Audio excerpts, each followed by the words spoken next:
Bonjour. Alors moi, si tu ne me connais pas, moi je suis Marie-Jacquard Handi. Je viens d'une famille camerounaise et je vis au Canada beaucoup plus longtemps que j'ai vécu au Cameroun. Ici, j'ai eu une expérience professionnelle enrichissante qui comprenait la réalisation d'une thèse de doctorat à l'Université de Montréal où j'ai proposé 11 entrées pour aider les jeunes à différencier l'apprentissage et les enseignants à différencier leur enseignement en salle de classe.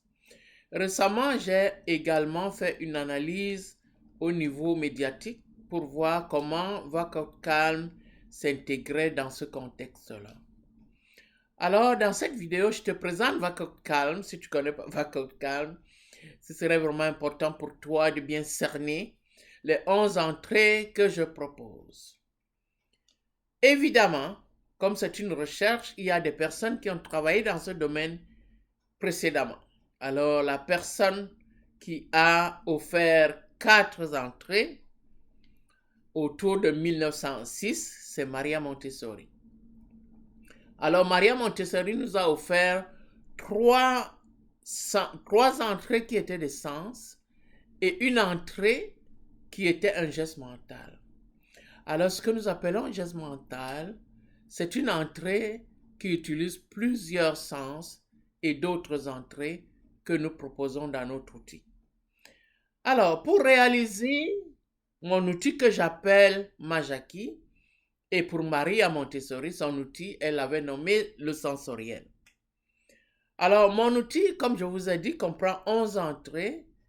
Et quand je faisais ma thèse de doctorat autour de 2006 à 2009, et j'ai rencontré un artisan qui m'a dit, oh, je cherchais quelqu'un qui pouvait me faire les différentes entrées avec les images que j'avais dans le temps. Alors il me dit, oh, mais madame, je peux vous faire ça. Alors, il les a réalisés, il me les a envoyés. Je cherche encore son adresse, si vous l'avez. J'aimerais bien la voir. Alors, dans Vaca Calm, comme on a vu tout à l'heure dans la vidéo,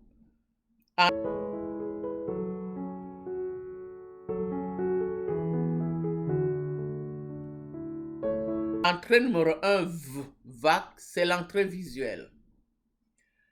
L'entrée visuelle, c'est une entrée vraiment, c'était une entrée importante dans le temps. On pensait que c'est l'entrée la plus importante, mais ce n'était pas vraiment la plus importante parce qu'on pensait que l'entrée auditive, c'est-à-dire verbale quand on parle, c'était l'entrée qui était importante. Mais on s'est rendu compte dans les médias sociaux, en situation d'apprentissage, que lorsqu'on dit quelque chose, il faut l'illustrer avec une image, comme je le fais actuellement.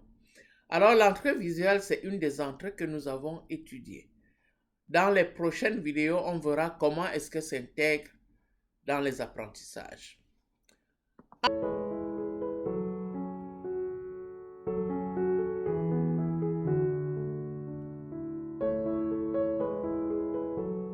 Ensuite, il y a l'entrée auditive.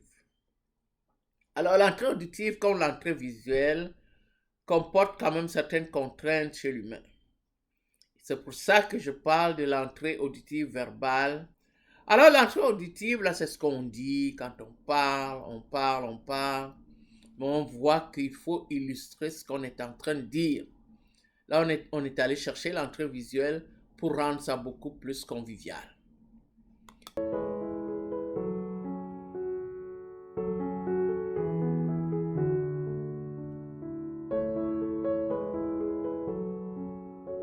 Ensuite, il y a VAC, il y a l'entrée kinesthésique.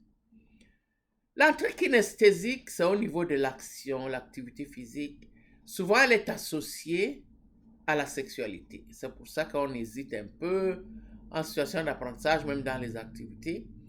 Mais elle a quand même connu une apogée importante dans le monde médiatique, dans le sens où dans le sport, où on a vécu les Jeux Olympiques cet été, et l'entrée kinesthésique est vraiment importante. En situation d'apprentissage dans les écoles, il y a des écoles qui offrent juste 3 fois par semaine une activité sportive, ce qui n'est pas suffisant de notre avis. Alors, il y a l'entrée kinesthésique.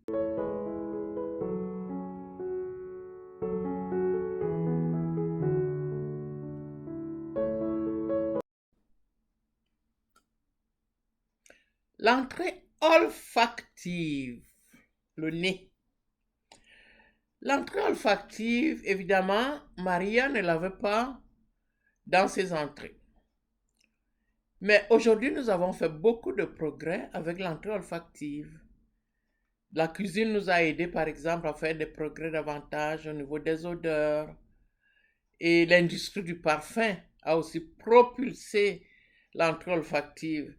Mais il est arrivé un problème au début du 3e millénaire où il y a des personnes qui ont des allergies. Donc, l'entrée olfactive est devenue brusquement marginalisée. On n'avait plus le droit d'amener le parfum à l'école, on n'avait plus le droit de se parfumer en allant dans des endroits publics. Donc, mais ce recul-là, je pense qu'il va revenir. L'entrée olfactive, c'est un sens. C'est un sens que nous avons. Il fait partie de nous. C'est une entrée, ce sens, il fait partie de nous, mais c'est une entrée qui fait partie de notre expérience humaine. Alors, je pense que cette entrée va revenir.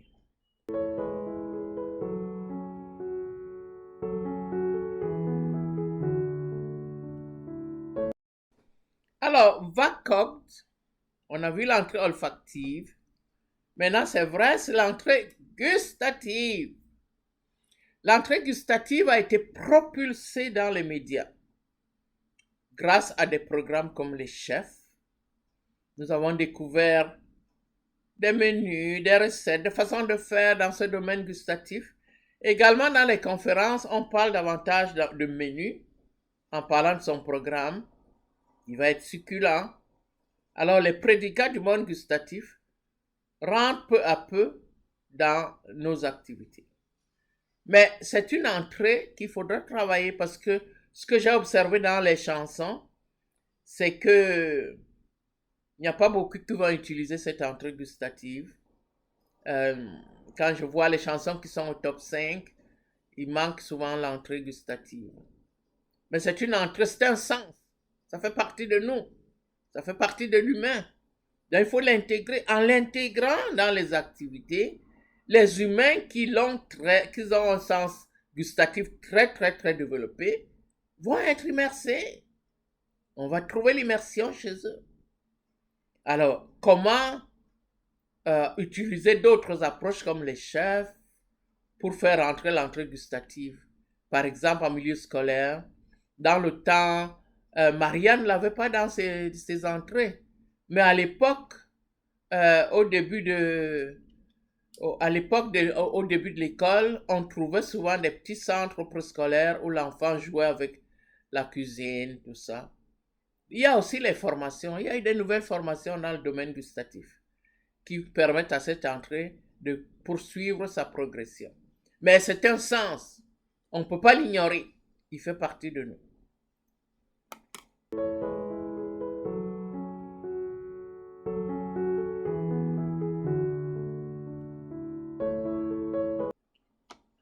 VACOGT, qui a pu deviner, c'est l'entrée tactile. L'entrée tactile, ce sont des entrées proprioceptives qui sont dans le corps. L'entrée gustative, l'entrée olfactive, l'entrée tactile, le toucher. Comme l'entrée kinesthésique, c'est une entrée qui a un lien avec la sexualité. Donc, des fois, on va essayer de l'ignorer, on ne touche pas n'importe qui, n'importe comment. Il y a aussi eu récemment avec la maladie de la COVID-19, où il fallait se laver les mains. L'entrée tactile aurait pu faire son ascension chez les humains, mais il en a fait un peu là. Donc le laver les mains là n'avait pas nécessairement un lien avec l'entrée tactile.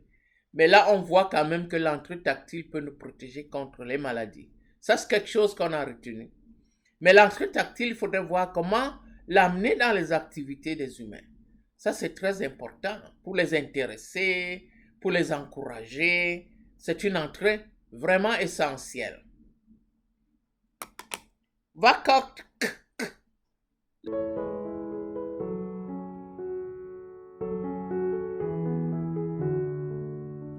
L'entrée cognitive. Alors, l'entrée cognitive, l'école a tout de suite décidé d'utiliser l'entrée cognitive dans les apprentissages scolaires. C'est sûr que ce qui a aidé, ce sont les recherches, la multitude de recherches que nous avons eues dans le domaine. Là, moi, j'ai ma recherche maintenant au niveau des entrées et j'aimerais très bien que ces entrées soient respectées en situation d'apprentissage. Et je pense que mon prochain projet, c'est sillonner les classes en commençant par le préscolaire, voir si les entrées sont respectées dans les actes, sont différenciées dans les activités. Et que ce serait vraiment important d'utiliser les entrées pour enrichir les situations d'apprentissage et d'enseignement. Dans l'entrée cognitive, de toutes les façons, elle doit être hiérarchisée parce que je pense peut-être que c'est pour ça qu'il y a ces divisions en milieu scolaire. Il y a la première année, la deuxième année, la troisième année. C'est que les niveaux cognitifs dans la clientèle ne sont pas les mêmes. Donc, la cognition qu'on développe au préscolaire n'est pas toujours la même avec celle qu'on va développer au niveau primaire. Donc, mais la cognition demeure essentielle. Il faut comprendre ce qu'on fait. Il faut connaître. Hein? Et c'est très, très important. Donc, et c'est notre cerveau humain qui nous permet d'avoir ces activités-là. Alors, l'entrée cognitive est incontournable, disons-le.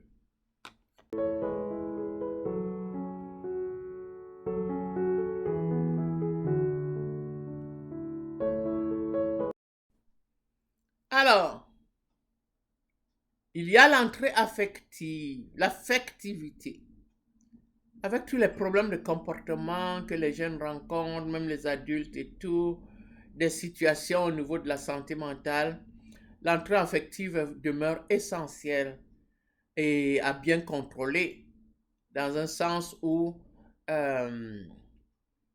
certaines recherches comme celle de Versace disent que l'entrée affective, c'est elle qui décide de tout ce qu'on fait dans la vie.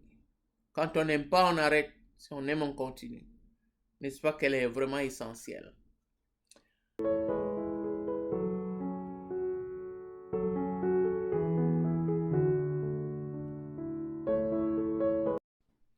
Alors, pour terminer, nous allons maintenant explorer les 3 entrées qui sont très importantes.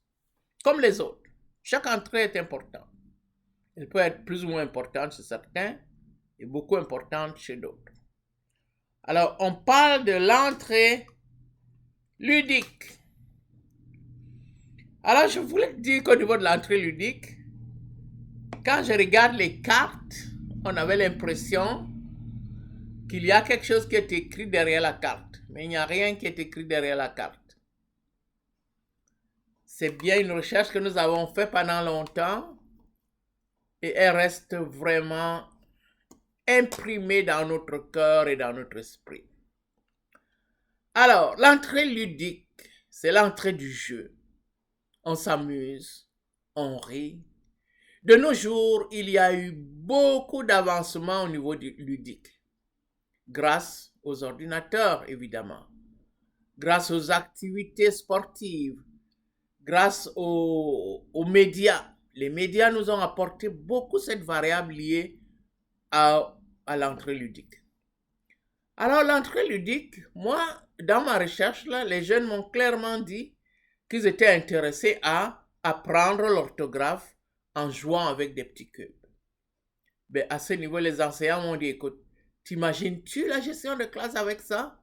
On est en train de couper les syllabes et les sons, les phonèmes avec les cubes.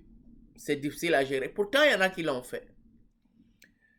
Les entrées semblent complexes pour certaines personnes, sauf que pour les apprenants et pour ceux qui regardent un film, qui consomment les médias, leur immersion est directement reliée à l'entrée que tu vas utiliser. Comme en physique quantique, Vacuum Calm travaille sur l'infiniment petit. En physique quantique, on travaille sur les atomes et les particules. Nous, ici, ce sont les entrées qui sont vraiment des petites particules, disons-le, chez l'humain. Quel est le sens que tu privilégies pour faire telle ou telle action, dont l'entrée ludique demeure pour notre temps une entrée vraiment essentielle. Comme toutes les autres entrées, on va voir la métacognition qu'il faut la contrôler. Dernièrement, on nous donne par exemple des limites pour l'utilisation des écrans chez l'enfant. J'ai toujours, quand je faisais ma recherche avec Vacuum Calm, il n'était pas question d'utiliser les ordinateurs pour faire des apprentissages ou bien faire entrer les sens. Mais au fur et à mesure que je travaillais, j'ai quand même observé que des activités de réalité virtuelle et de réalité augmentée nécessitent qu'on utilise le téléphone ou l'ordinateur. Mais moi, je pense que dans tout apprentissage, dans toute consommation des médias, il y a toujours le contrôle parental. Et c'est très intéressant que maintenant, le contrôle parental est proposé dans les outils, les nouveaux ordinateurs, les nouvelles télévisions ont cette possibilité de contrôle parental, même les téléphones. Alors, on n'a plus besoin de trop s'inquiéter. Plus on avance, plus on fait tout pour que les entrées continuent à être utilisées tant au niveau de l'apprentissage ou dans toutes les activités qu'on fait avec l'humain. Alors, l'entrée ludique, l'entrée ludique, aïe yo, super. Alors, on va continuer avec l'entrée ludique. Les chansons. Moi, je participe à une activité en ligne dernièrement, puis tout le monde était curieux de voir qu'à un moment donné, j'ai décidé que, assez c'est assez, je m'en vais dans l'entrée ludique. Je me suis mise à chanter. Ah, il y a d'autres personnes qui ont chanté aussi après. J'ai pensé à l'entrée ludique, n'est-ce pas? Mais l'entrée ludique aussi, il y a la ludique narrative, la ludique verbale, tout ce que vous voulez. Mais j'ai chanté. Et puis, et ça, c'était vraiment surprenant d'entendre quelqu'un chanter dans une réunion en ligne. Et moi, je pense toujours à ma recherche. Je laisse sous ma peau.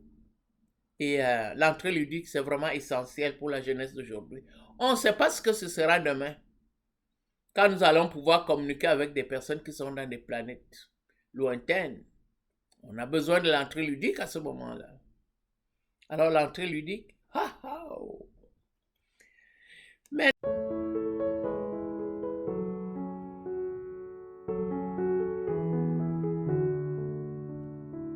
maintenant on s'en va vers la prochaine entrée qui est, on met pas ça à l'envers là. L'entrée métacognitive, mais ça commence bien de mettre l'entrée métacognitive. Comme je regardais une émission chez TVA où on parlait du monde à l'envers, il fallait remettre le monde à l'endroit. C'était intéressant. Pour une rareté comme celle-là où on a l'entrée métacognitive dans une émission de télévision. Incroyable. Ça s'est arrêté. Également à la radio, il y avait quelqu'un dans son émission qui parlait de la période zen. Les périodes zen là sont dans le domaine métacognitif parce que ça nous permet de réfléchir sur ce qu'on est en train de faire pour essayer de voir. Quand tu as écouté la radio pendant 1h30 là, tu as besoin d'une petite période zen. Et c'est formidable que cette équipe-là a pensé à l'entrée métacognitive pour proposer cette activité de la période zen. C'est quoi la métacognition? Dans la métacognition, on fait des progrès cognitifs. Okay? On apprend à calculer, à lire, à faire toutes sortes de choses. Mais l'entrée métacognitive est là au-dessus et nous observe en train de faire la tâche comme disait Noël, les grands chercheurs, et Flavel, au niveau de la métacognition. Là, tu regardes au-dessus, alors tu aides à prendre des décisions pour qu'on puisse continuer à faire des progrès cognitifs, ou qu'on décide d'arrêter, ou en tout cas n'importe quelle décision qu'on va prendre après une analyse de qu'est-ce qu'on est en train de faire sur le plan cognitif, ben, c'est dans la métacognition qu'on est. De nos jours, la métacognition a fait son entrée dans nos vécus. Parce qu'avant la métacognition, on la retrouvait seulement dans les évaluations. Chaque institution préparait ses propres évaluations pour son personnel, pour ses humains. Hein? On faisait des évaluations pour les humains, ça pouvait être local, régional, national, international. Mais la métacognition, je pense que cette réflexion devait se faire depuis longtemps. Mais il y a eu des chercheurs qui ont œuvré dans ce domaine-là. À voir que comment est-ce qu'on va procéder pour faire des efforts dans ce qu'on est en train de faire, pour prendre des décisions qui vont nous permettre d'avancer, d'évoluer. Alors, cette métacognition, qui peut savoir? Où est-ce qu'on la retrouve? En action. Hein? C'est dans les réseaux sociaux. C'est dans les réseaux sociaux qu'on trouve actuellement une activité métacognitive intense. Pas toujours adéquate, là, mais au moins elle existe. Là-bas, on évalue, on met, hein, on réfléchit. Souvent, il y a des réflexions dans les réseaux sociaux qui permettent à certains de faire des progrès, qui permettent à d'autres peut-être d'arrêter. Même dans les emplois, permettre à certaines personnes qui ont des emplois importants, là, quand ça commence à bavarder dans les réseaux sociaux, mais la personne va réfléchir. Hein? Elle va réfléchir sur son action, son activité. Elle va réfléchir. Alors, la métacognition, mais il faut la contrôler. Il faut la contrôler parce que les complotistes qui sont là dehors dans les réseaux sociaux ou sont en ligne, c'est pas nécessairement complètement négatif parce qu'il y a de bonnes choses qui se passent chez les complotistes. Ils disent des choses qui suscitent des changements. Mais j'ai hâte de savoir comment est-ce qu'on va procéder pour contrôler ces aspects-là. On voit par exemple actuellement, là, il faut presque se prostituer en ligne pour avoir de l'information. Hein? Il faut vendre ses données si on veut lire telle ou telle information. Alors on commence à avoir là des petites stratégies dans le futur pour contrôler ou contrecarrer les effets de la métacognition dans nos vies. Mais ces effets sont importants parce que si nous avons fait des progrès importants depuis longtemps, c'est parce qu'il y avait cette entrée métacognitive. Hein? Il y avait cette entrée métacognitive. Alors, le free speech dont on parle. Et là, quand ça a commencé, là, si on arrête le free speech, on vient de mettre une hache importante dans la métacognition. Si peux-tu dire ce que tu dois dire, ou tu veux dire, ou que tu as décidé de dire, ou que tu as trouvé à dire après ton évaluation, ben si ça arrête ça, on commence à mettre un frein dans la métacognition. Mais que ce soit free for all, mais non. Mais je suis confiante que des stratégies vont être trouvées afin que la métacognition se poursuive dans les réseaux sociaux et qu'on continue à faire des progrès.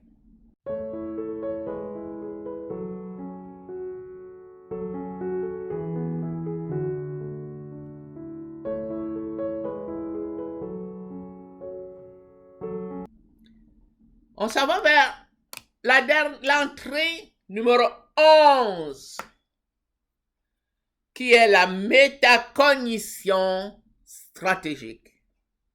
C'est quoi ça? On vient de parler de la métacognition. La métacognition stratégique, c'est quoi? La métacognition stratégique, elle est contextuelle. C'est précis. Ça s'actualise dans un domaine spécifique. C'est l'entrée du futur. Ça, c'est certain. On ne va pas attendre faire des évaluations, des grosses affaires pour aller faire des lectures et tout. L'autonomie au niveau métacognitif, là, c'est important. C'est essentiel même. Alors, pour cette entrée, je disais à mes élèves, voilà, il y a quelqu'un qui vient cet après-midi qui va faire une présentation. Puis cette personne n'a pas d'image, n'a pas de PowerPoint, n'a rien. La personne va seulement parler. Oh, là j'étais orthopédagogue à l'époque. Là, c'est dur pour mes élèves. Qu'est-ce que je fais? Au niveau stratégique, métacognition stratégique, je leur posais la question. Qu'est-ce que vous pouvez faire tout à l'heure pour que cette activité que nous allons vivre soit profitable pour vous? Hein, on discutait de qu'est-ce que ça peut donner, tout ça. Mais chacun individuellement, qu'est-ce que tu penses choisir de faire pour que cette activité soit profitable pour toi? Ah, toujours celui qui levait la main le premier me dit, Madame, moi là, je vais avoir la permission d'amener ma feuille de dessin. Hein. Je vais dessiner tout ce qu'il nous a dit. Puis à la fin, j'aimerais pouvoir lui montrer le dessin que j'ai fait de son activité. Madame, est-ce que vous allez vous assurer de lui demander de me donner la possibilité de le faire? Je dis, bien sûr. Dès qu'on finit de parler, là, nous allons aller les premiers dans la salle. Et l'autre me dit, moi là, madame, j'aimerais lui dire quelques mots de ce que j'ai compris. Et il va pouvoir me dire si c'est correct ou pas correct. Ah, lui, c'est l'entrée cognitive. Et la métacognition un petit peu. Le premier avec le dessin, c'était l'entrée visuelle. Et le troisième qui me dit, madame, moi, je vais préparer des questions dans la salle et je vais les lui poser. Ça va être des questions comme je fais ici dans la classe. Il va avoir de la difficulté à trouver des réponses. Oh, métacognition, intéressant. Alors, dans les métacognitions stratégiques, je vais vivre une expérience. Je dois me connaître. Je sais. Alors, je rentre à la maison. Il y a tel et tel événement qui s'est arrivé. Mon conjoint est là. Comment est-ce que je vais l'aborder? Parce que je sais que des fois, je m'emporte puis tout ça. Là. Alors, je me prépare à ne pas m'emporter, tout ça, et pouvoir le présenter d'une façon stratégique et organisationnelle. Je m'organise pour que ça se passe bien. Peut-être que je vais l'inviter dans un restaurant, pour un café ou quelque chose comme ça. Alors, c'est cette métacognition stratégique qui nous permet d'évaluer les situations, de prendre des décisions et de les réaliser pour éviter les contre-coups que nous anticipons et qui sont vraiment possibles. Alors, c'était ça, Vacoq Calm, MMS. Comme je vous ai dit, Vacoq Calm s'occupe de l'infiniment petit. Comme en physique quantique, on s'occupe de l'atome et des particules. Nous, nos atomes et nos particules, ce sont les sens. Il y a les sens, il y a les entrées. C'est nous-mêmes, à l'intérieur de nous-mêmes. Et je peux vous garantir que la connaissance des entrées sauve la vie de plusieurs enseignants dans la salle de classe au niveau de la gestion de classe, l'intérêt que les élèves portent à la situation d'apprentissage. C'est vrai que ça peut être exigeant, mais lorsqu'on est rendu à la deuxième, troisième année, on a déjà étudié les entrées, on a appris comment les intégrer dans nos situations d'apprentissage, et tout va bien. Dans les médias, on regarde les films. Et dans les médias, j'ai parlé d'autres aspects, mais dans les médias, les entrées sont essentielles.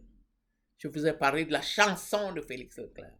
Félix Leclerc numéro 1, Petit Bonheur. Pourquoi Petit Bonheur est dans le sommet et il est encore là.